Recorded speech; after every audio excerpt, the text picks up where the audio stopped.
Either that or chickens on steroids. They look prehistoric, don't they? I call them pterodactyls, you know. So obviously we're here where they were. We're moving them every 2 days. We are right here in where they were the previous circle. They're here today. Tomorrow they'll go into that circle, okay? And these guys are pretty close to harvest. I think next week. Is that right, Gabe? I'm not. It's in the next week or two. Yeah, it's in the next week or two. These guys are going. All right. So this is the same netting material that you saw with the lambs. You saw it with the dogs. You saw it with the Papa John's chickens out there. So let's talk about the turkeys. I'm just going to take this spark out so nobody brushes up against there and gets fried. I want you to notice how nicely set up this net is. There's a real skill and an art to setting up this netting. Those of you who've done it in the past, you can appreciate how nice this is set up. There's a whole art to that, and it doesn't happen in a day. You work with it, and you work with it, and you learn your little techniques, and you work with it. So, of course, here's the water. The water's on float valves there, and you've got your feeders out.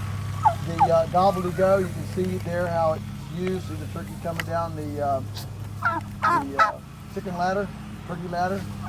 The feed buggy up in the front is a feed buggy that can hold, I think, 3,000 pounds of feed. And so it's hooked to the gobble-to-go, so they're all hooked together in one train. You just hook up to the feed buggy, everything moves into the next circle. And again, the turkeys eat way more grass than the chickens. They'll eat up to 40% of their diet in grass. Far more aggressive grazers than chickens. They're very different than chickens. They need about 28% protein to start. A chicken only needs 19 or 18. Real difference in the protein. You can either up the protein by top dressing with a little bit of roasted soybeans. You can add some fish emulsion. You can boil up some eggs and add some eggs to the protein. If you're friends with a slaughterhouse and you can get meat scraps that you can grind up, that's a real easy way to bolster the protein early on. You can grow mealy grubs, soldier fly larvae. I mean, there's a million different ways to up the protein for the little poults, but they do require a lot more protein. They also require more heat. Chicks 90 degrees, poults 95 degrees. Poults are much more fragile than chicks. The chicks, we just use the brooder and just. I told you what I did this morning. The turkeys, they thrive when you actually power wash and clean down the brooder between batches. What I think is, that in the industry, because chickens have been farm raised for about 40 years longer than turkeys, and I don't mean we haven't had domestic turkeys. What I mean is they haven't been aggressively, commercially raised much until literally, the early 1960s. Charles Wampler, right here in Harrisonburg, is supposedly the guy who launched the turkey industry. They started with, some wild turkey eggs he found out in the field. So the turkeys haven't acclimated to commercial production. They haven't acclimated to it like the chickens have. The chickens started way earlier. That's my opinion.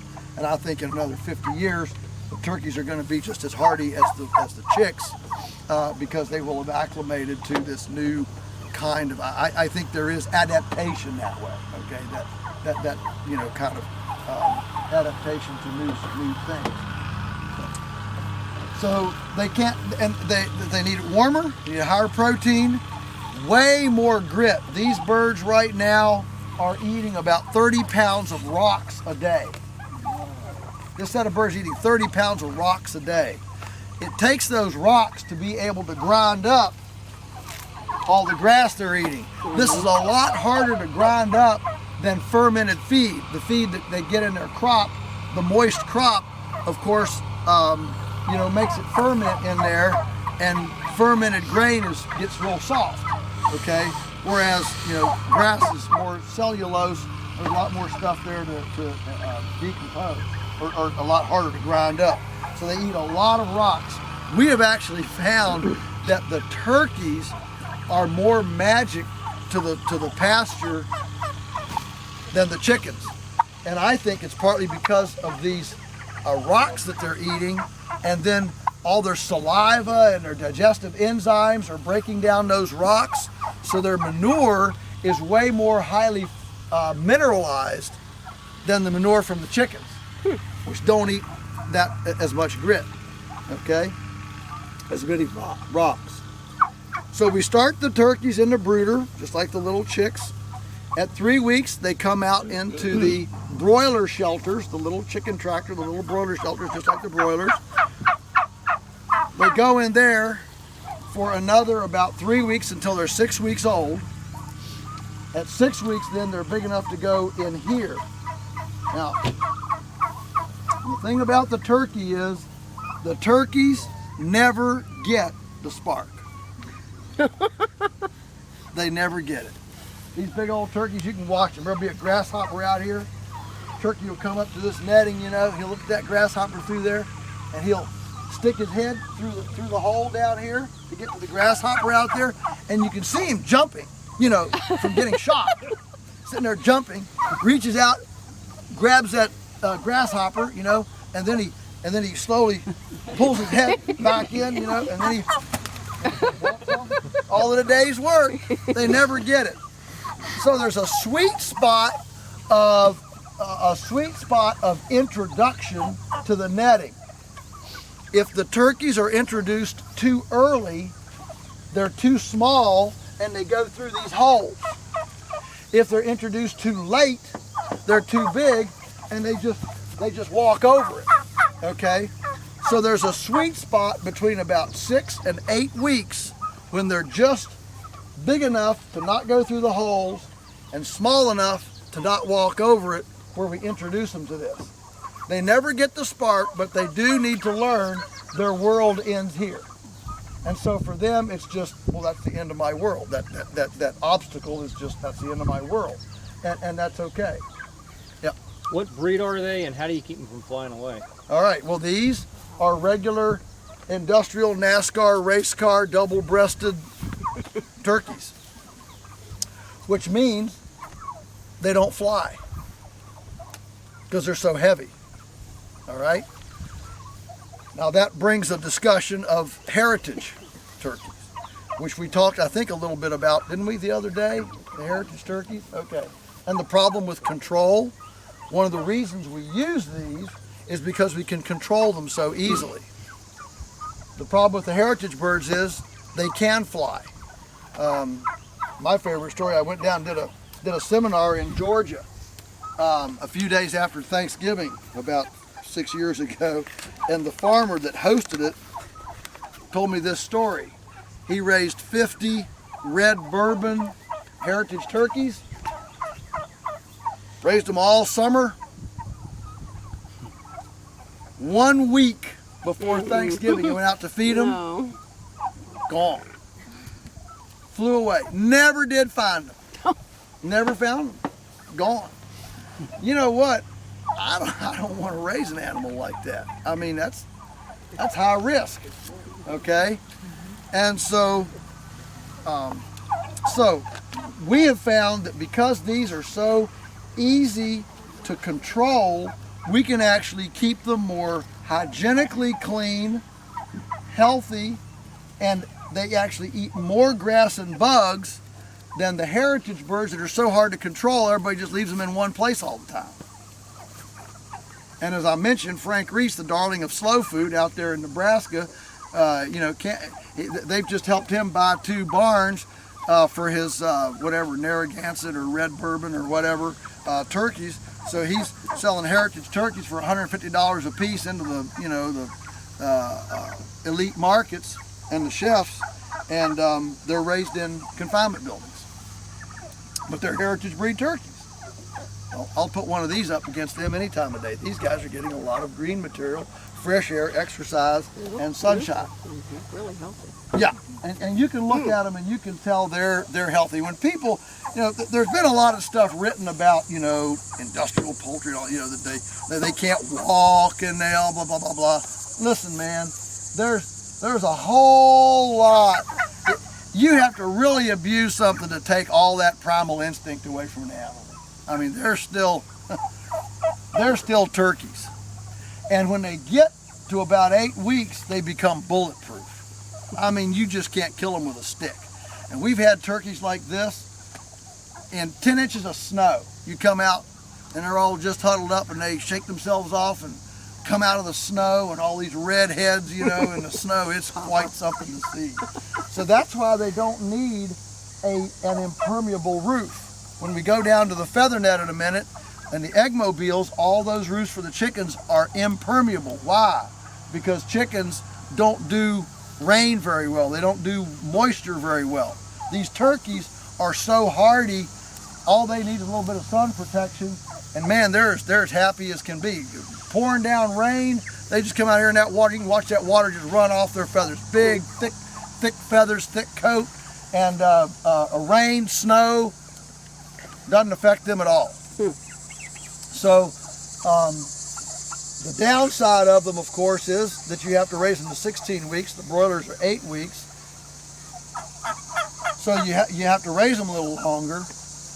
The upside is that they are fairly easy to control, to move, you know, and they cover a lot of ground. So they're pretty neat this way.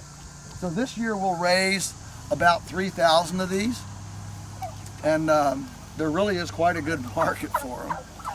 And because they're raised, because we dress them all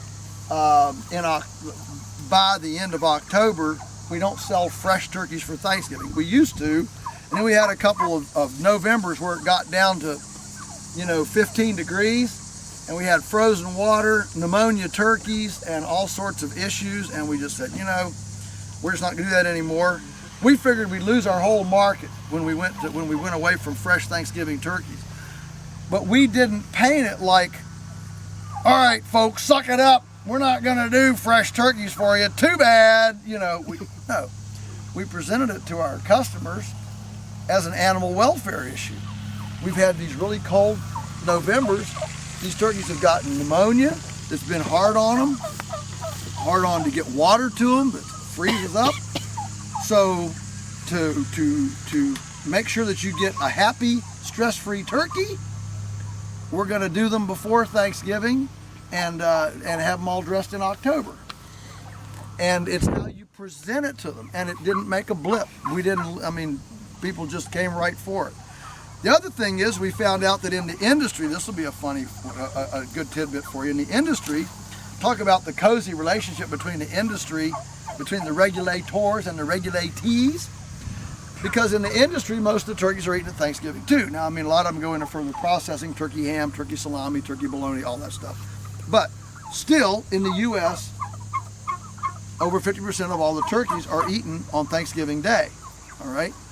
That's a big blip in a factory system like the industry has, where you have hatcheries and constant flow through, something where you have that one-day event plays havoc with an industrial pipeline. Are you with me? Where it's, you know, where it needs to be consistent flow day in, day out, or you mess up your flow.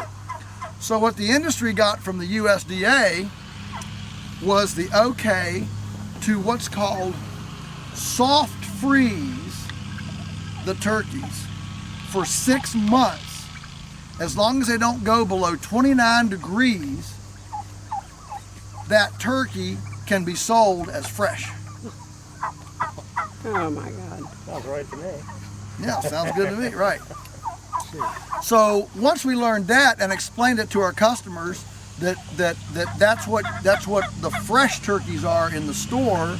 What we're going to do is we're going to dress it and hard freeze it immediately, and then you can thaw it later. That's actually a much more closer to fresh than a turkey that's been at 29 degrees for 6 months. Okay, so there again, you paint this as not that, oh, we're sorry, this is your loss, but you spin the story so that this is your gain and the turkey's gain. Okay, not loss, it's gain. It's how you spin it. That's good. All right, questions here on the turkey. How many turkeys do you have? I mean, in here? Yeah, in there. There are 300 in here, I think. I think this is a group of 300 or 350, but it's 300 plus. Okay? Yeah. The rocks, have you got limestone work? Is there any ill effects for using limestone? Using limestone. For grit? The grit. Limestone. Yeah, no, I don't think so. I mean, you can use river gravel. I mean, whatever. Now, we now buy the granite grit from, you know, the store just because it's always real consistently sized and, you know, that sort of thing. But yeah, I mean, if you had something that would work, that's fine. I don't think the turkeys discriminate on the grit that they're going to use to grind up stuff. They don't care whether it's sandstone, limestone, or any kind of stone. How do we catch them for processing? All right. Well, these nets. Well, here's one where they come together. So we'll back right up here to where these nets come together with the hog mover and use the same pipe gates, the same little short pieces of chain that we use for the pigs, we use for the turkeys. Set a corral out here. Just herd the turkeys in. One guy just stands there and keeps pushing them in that guillotine door while everybody else keeps crowding them with the, you know, with the gates. And you just, you know, ease them right around there, and we can put 100 in the hog mover. Yeah. Yeah. Do you know what your feed conversion rate is for the turkeys? Feed conversion rate for the turkeys, yeah. The turkeys, so the turkeys are right at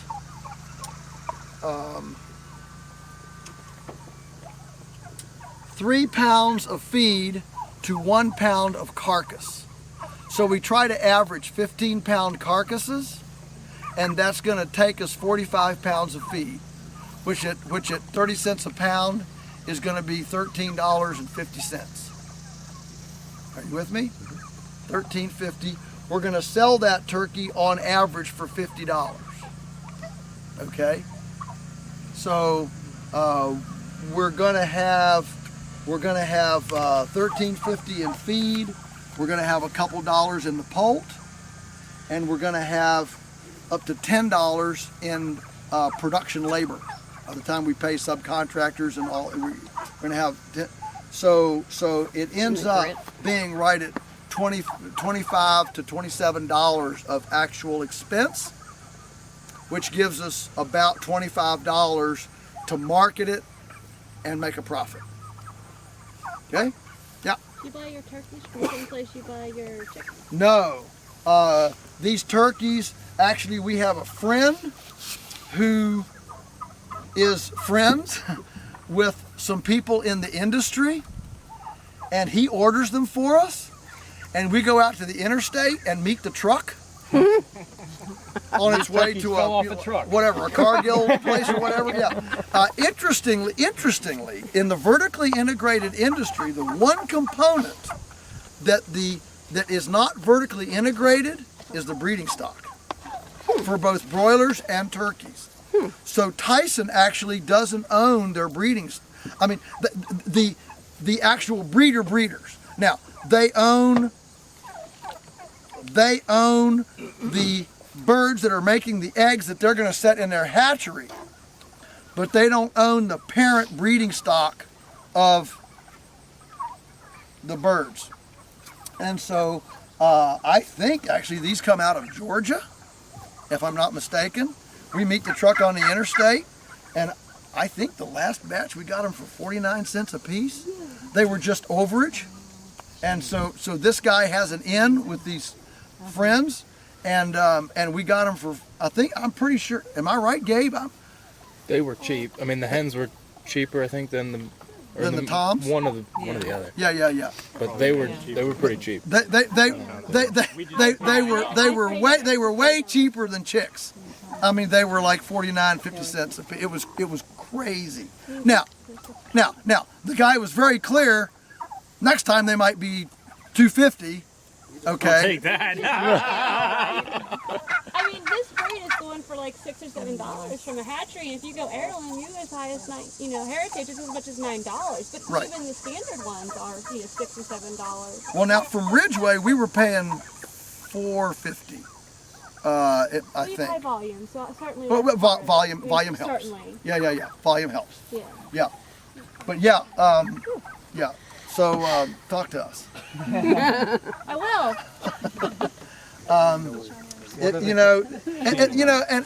And lest you think that's unfair, you need to understand.